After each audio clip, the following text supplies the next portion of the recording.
American generals are begging Donald Trump to stop the war against Iran, while Iran has publicly presented a list of demands to Trump. Just to open the Hormuz Strait, Iran has put forward 6 tough conditions for reopening the Hormuz Strait. Essentially an ultimatum after which the very rationale for the American side to continue the war completely collapsed. Although experts say that after all these months of war, Iran still has enough uranium left to create 10 nuclear warheads. Although I remind you, according to Donald Trump, all enriched uranium was destroyed back in June 2025. Against this backdrop, the chairman of the U.S. Joint Chiefs of Staff, General Dan Kane, is privately persuading Donald Trump's advisors that the war with Iran needs to be ended because further military escalation could have the opposite effect, and that airstrikes alone won't achieve the president's goals. In the end, the U.S. will no longer be able to win at the current pace.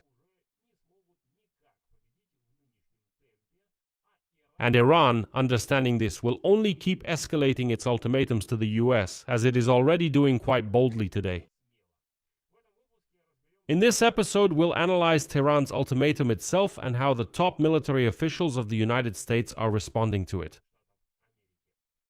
My name is Alexei Pechi. Let's discuss this topic together. But before we begin, I ask you to subscribe to this YouTube channel. Please check right now under this video to see whether you've hit the subscribe button in case you're watching but haven't subscribed yet. I would appreciate it if you take a second and subscribe to this channel. We're approaching 300,000 subscribers, so every subscription is very important.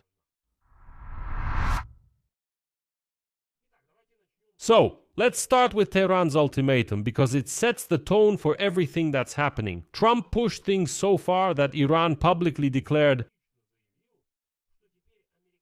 that now the American president must apologize to Iran and pay it tens of billions of dollars.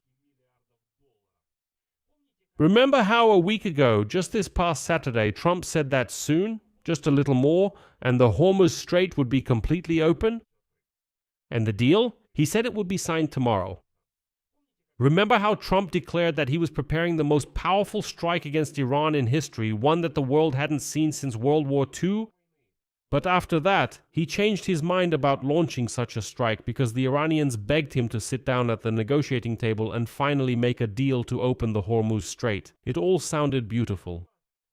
And if you believe Donald Trump and his ministers, then, well, already this week the Hormuz Strait should have already been opened, and the Iranians should have, well, apparently apologized for even daring to block it at all. But a week goes by. And today, the Secretary of Iran's Supreme National Security Council, Mohammad Bakr Zalgadar, published a statement with conditions for unblocking navigation in the Hormuz Strait. Let me remind you once again, a week ago, Trump assured that all the terms had already been signed. Everything is already ready. The Hormuz Strait will be opened tomorrow.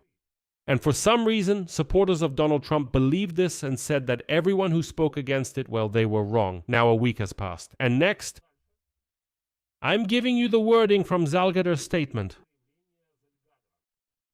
Until America changes its behavior, the Hormuz Strait will not be opened, and Iran doesn't care about any of Trump's statements. Then Zalgadar listed exactly what it means to change the behavior of the United States of America. These are 6 specific points. In fact, it's a public 6-point ultimatum to the United States of America for Iran to agree to open the Hormuz Strait. So first, next I'll quote directly, never in any form threaten Iran or insult the sacred values of its people. And Trump must formalize this commitment in a peace agreement and sign it, stating that the U.S. will never again threaten or insult what the Iranian people hold sacred. Second, permanently stop wars and aggression against Iran and Iran's allies in Lebanon, Palestine, Yemen, and Iraq. So, the demand concerns not only Iran itself, but the entire network of its regional allies, the whole network of Iran's proxy forces. Again, let me remind you, at the beginning of this phase of the war, on February 28, 2026, Donald Trump publicly assured that he would achieve not just the capitulation of Iran, but also the complete destruction of all proxy forces. And now Trump doesn't even mention it anymore. Everyone has already forgotten about these proxy forces, and now Iran is demanding that you preserve these proxy forces and stop any acts of war against them. Let me remind you who the proxy forces are. That's Hamas in the Gaza Strip, Hezbollah in Lebanon, the Houthis in Yemen, and the Axis of Resistance in Iraq. Trump promised to destroy and eliminate all these forces as a result of this war. But it didn't work out that way. Third, lift the naval blockade and withdraw the U.S. armed forces, both naval and air, from the areas around Iran. This means that the U.S. must dismantle all its military bases in the Middle East. For example, in Bahrain, in Saudi Arabia, in the United Arab Emirates, in Kuwait. Now, the U.S. must dismantle all these military bases and leave. That's it, so that they are no longer in the Middle East. Fourth, fully, without any deductions, compensate Iran for the damage caused by 2 aggressive wars imposed on it.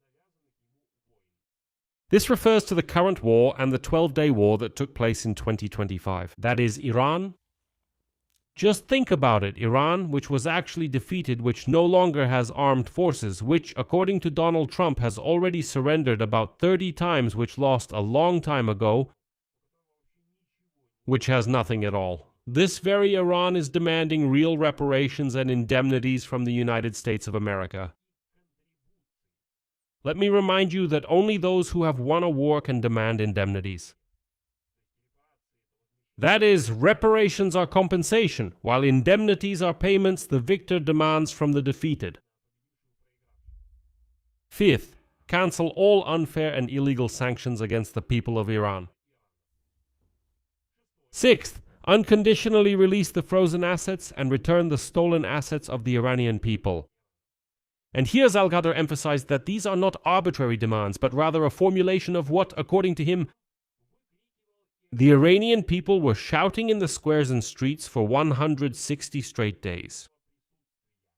And he finished the statement with an extremely tough position. Quote, "The Supreme National Security Council of Iran will never yield or retreat, neither in war nor in negotiations.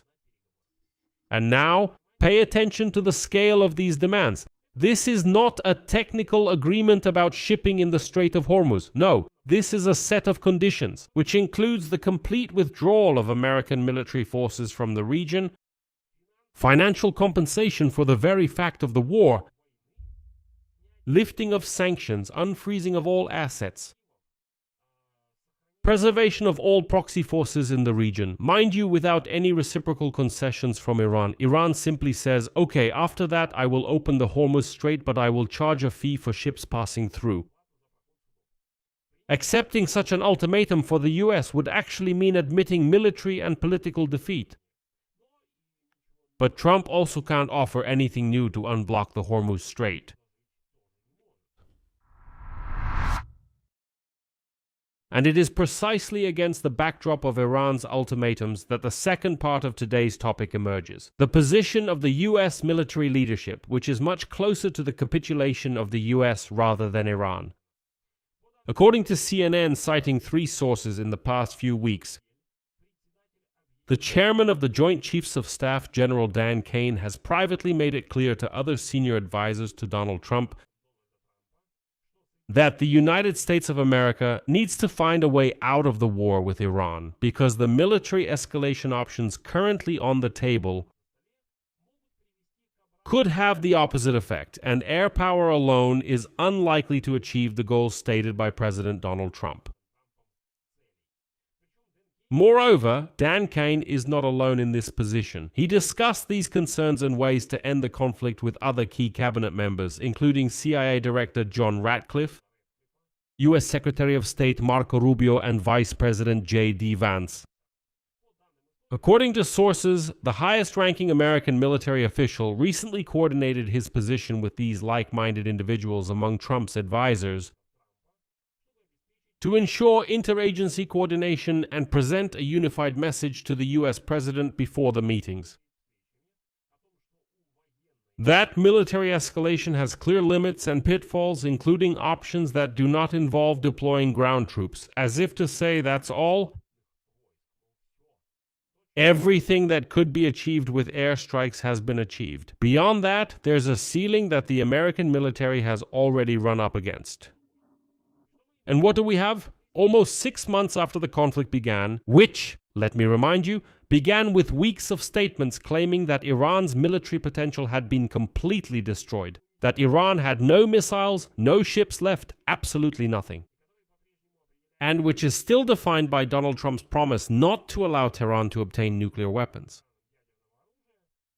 It's very telling that Donald Trump's highest-ranking general, Dan Kane, privately claims that there is no longer a simple military solution to end this war. But interestingly, according to CNN, even before this war began, Dan Kane and other military leaders warned Donald Trump that a prolonged military campaign could affect America's weapons stockpiles, especially those that support Israel and Ukraine. And that's exactly where Trump's claims came from, that the war would last 4-6 weeks at most. Do you remember that at the beginning of the war? But now, after almost 6 months of fighting, senior US military commanders believe that ammunition supplies are at a dangerously low level. Dan Kane raised concerns about the dwindling supplies of American ammunition, at least at 2 recent meetings with Trump, where possible options for escalating the conflict were discussed. Meanwhile, Trump appears to be irritated not so much by the ammunition shortage itself, but rather by the fact that information about it has become public knowledge. He voiced his complaints at last week's cabinet meeting, let me remind you. So the military is telling the president, listen, we are just physically not ready for further escalation. And the president reacts to this primarily as a reputational problem that prevents him from looking strong in negotiations with Iran.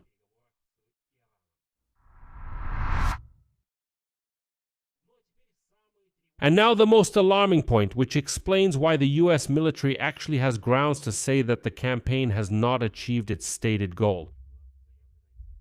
According to the New York Times, Donald Trump cited the main reason for starting the war against Iran as the need to deprive it of the ability to produce nuclear weapons. Okay, let's forget for a minute about the fact that he said Iran would capitulate, that the regime would fall, the missile program would be destroyed, Iran's proxies eliminated, and more. Let's set that aside and focus on one point. Trump said, the main goal is to deprive Iran of the ability to produce nuclear weapons. Trump announced I emphasize, the complete destruction of Iran's nuclear facilities back in June 2025. When American planes dropped bunker-busting bombs on them, joining the 12-day war that Israel was fighting at the time. In 2025, Trump said Iran's nuclear facilities have been destroyed. All the media that said, listen, they're not destroyed, satellite data shows they're not destroyed. Trump called all these media outlets fake news. He said, this is fake news. Look, more than a year has passed, so who turned out to be fake news? Trump or the media, he called that. But according to officials and experts, although the conflict has lasted more than 5 months and may have slowed Iran's nuclear program, it has not been able to put an end to it. Despite the bombings of 3 major nuclear facilities both last year and this year, Tehran, according to IAEA inspectors, apparently has preserved its stockpiles of highly enriched uranium, enough to quickly produce up to 10 nuclear bombs. That is, Donald Trump's policy of maximum pressure has not destroyed and apparently cannot destroy Iran's nuclear weapons potential. And Trump's attempt to stop a catastrophic war and return to negotiations on a new nuclear program serves as confirmation of this. And here I will cite information from a report on monitoring Iran's nuclear program at the European Council on Foreign Relations. The conclusion from this report is simple: Iran's potential largely remains intact. According to the monitoring findings, in the underground complex near Isfahan, 2 uranium enrichment facilities were heavily damaged as a result of bombings. However, the uranium stockpiles themselves apparently are still there. In February, before the start of the current war, the IAEA estimated these stockpiles in Isfahan at about 440 kilograms of uranium enriched up to 60%. This is enough to make 10 nuclear bombs in just a few weeks. In March, US intelligence concluded that after the bombings, the Iranians could access these stockpiles, although only through a very narrow passage that is under American surveillance. It is also noted that the bombs could be produced in less than a year. So, what do we have in the end? Iran is issuing an ultimatum that essentially demands the complete capitulation of the United States in the region. This includes troop withdrawal, compensation, lifting of sanctions, and all of this without a single concession in return.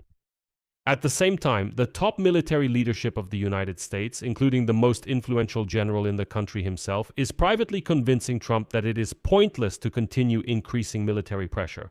Moreover, it is dangerous, because ammunition supplies are at a dangerously low level and the escalation itself could ultimately turn against the United States. And against this backdrop, it turns out that the stated goal of the war, which is to deprive Iran of the ability to create nuclear weapons, has not been achieved.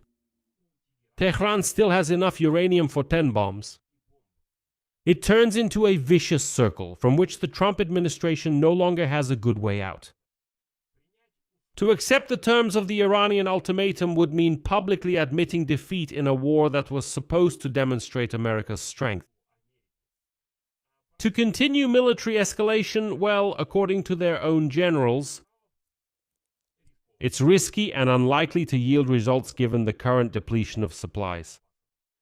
And the main official goal of this war, that is the nuclear disarmament of Iran, well, according to IAEA data and expert assessments, still hasn't been achieved. Despite 5 months of strikes and the complete destruction of Iranian nuclear facilities announced by Donald Trump more than a year ago, Trump, as they say, backed himself into a corner. I'll leave it at that. Share your opinions and conclusions in the comments below this episode, subscribe to the channel, hit the bell, and don't forget to like. That's all for now. Take care of yourselves. Goodbye, everyone.